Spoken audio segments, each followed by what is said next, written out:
Performative fashion accessories have always existed, but social media amplified them into something louder, faster, and more disposable. These are not accessories people adopt purely for function or long-term love. They are objects that gain meaning because they are seen, photographed, reposted, and instantly understood by others online. Performative accessories act as visual shorthand. They communicate taste, trend awareness, lifestyle, and sometimes even values without anyone needing to explain themselves.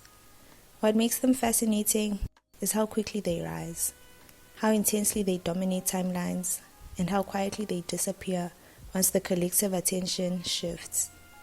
They are less about personal utility and more about public performance. One of the most obvious examples of this was the Rode phone case with the built-in lip treatment holder.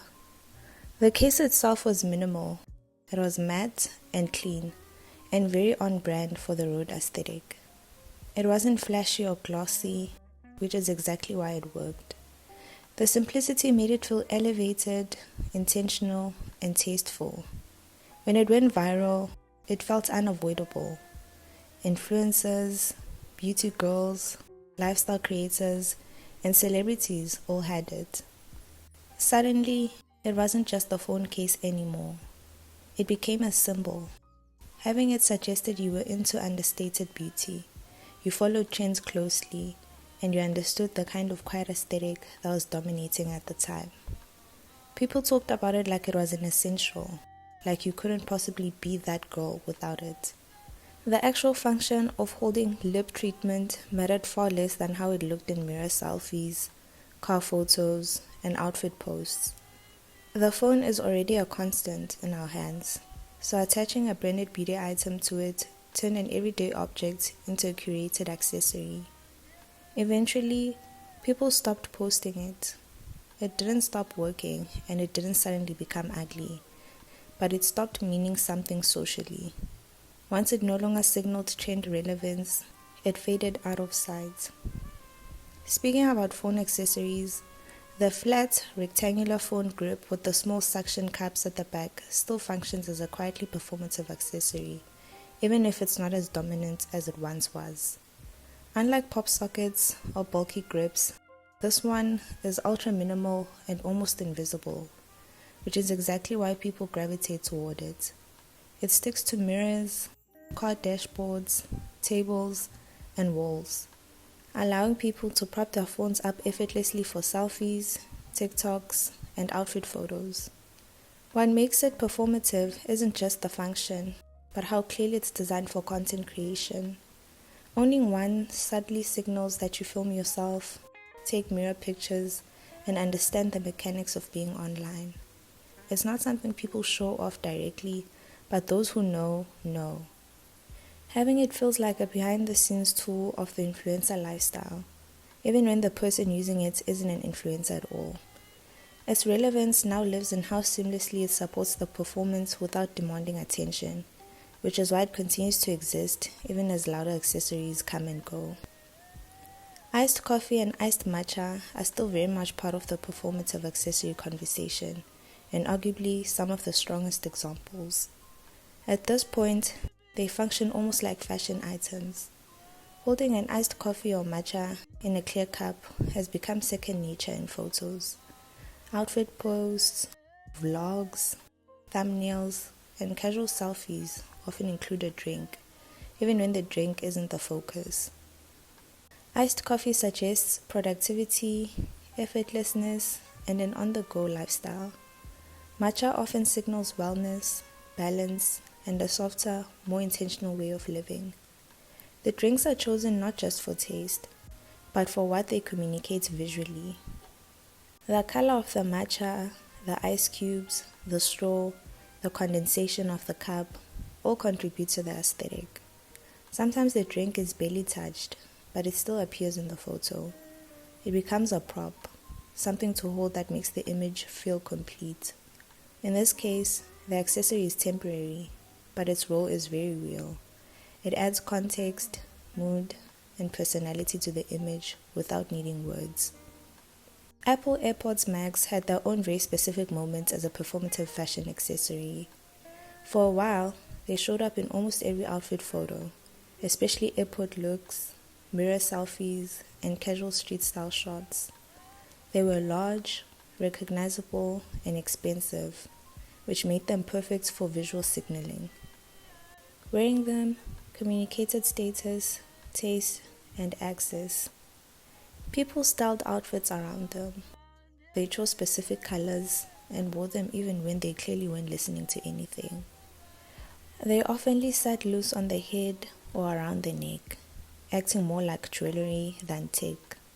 The sound quality was really part of the conversation. What mattered was how they looked and what they said about the person wearing them. Over time, their presence in fashion content declined. People still own them, but they're no longer central to outfit photos. Their fall from prominence reveals how tied they were to performance rather than pure functionality. Labubu figures also became a surprising but clear example of performative accessories. These characters appeared everywhere for a while. They were clipped onto bags, keys, belt hoops, and even styled into outfits. They weren't just collectibles anymore. They became fashion statements. Having one suggested you were tapped into niche internet culture, playful aesthetics, and a certain kind of irony-driven style. People sought out specific versions, showed them off online, and treated them as extensions of their personal brand. Attaching a Labubu to a designer bag added contrast and personality. It made the look feel more intentional and less serious. Eventually, the trend cooled down. You stopped seeing them everywhere, and they returned to being something you'd only notice occasionally. Their popularity depended heavily on visibility and collective interest, which is a defining trait of performative accessories. Another trend that fits perfectly into this conversation is carrying books as accessories and making a point of reading them everywhere. This isn't about reading itself, but about how reading is presented. Certain books appear repeatedly in photos, often chosen for their covers, cultural relevance, or aesthetic appeal. People read them in cafes, on public transport, in parks, and of course, in mirror selfies. The book becomes part of the outfit. Holding it signals intelligence, depth, introspection, and individuality. It says something about who you are without you needing to explain. Sometimes people are genuinely reading and enjoying the book, but other times, the same book appears untouched across multiple posts. The book functions more as a symbol than an activity. It's a prop that adds meaning to the image and helps shape how the person wants to be perceived. When you look at all these examples together, it becomes clear why they're performative. These accessories are visually legible, easy to recognize, and loaded with cultural meaning. They help people communicate identity quickly in an online space where attention is limited. Instead of explaining your taste or lifestyle, you show it through objects. These objects act as shortcuts. They rely on shared understanding. Everyone knows what they mean during their peak, which is why they spread so fast. Their temporary nature is also key. Performative accessories lose power once they stop being seen as relevant. They don't usually disappear because they stop being useful, but because they stop being rewarding socially. Once an item no longer brings engagement, recognition, or validation, it no longer serves its main purpose. That's why people move on so quickly. Social media encourages this cycle. When one item performs well visually, it gets copied.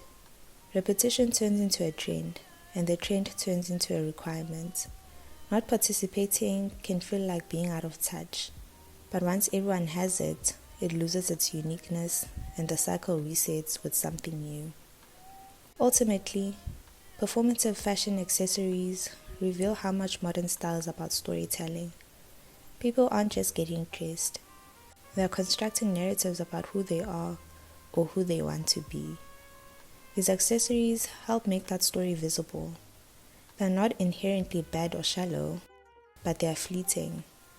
Today's must-have prop is tomorrow's forgotten detail, and the performance keeps moving forward, one object at a time.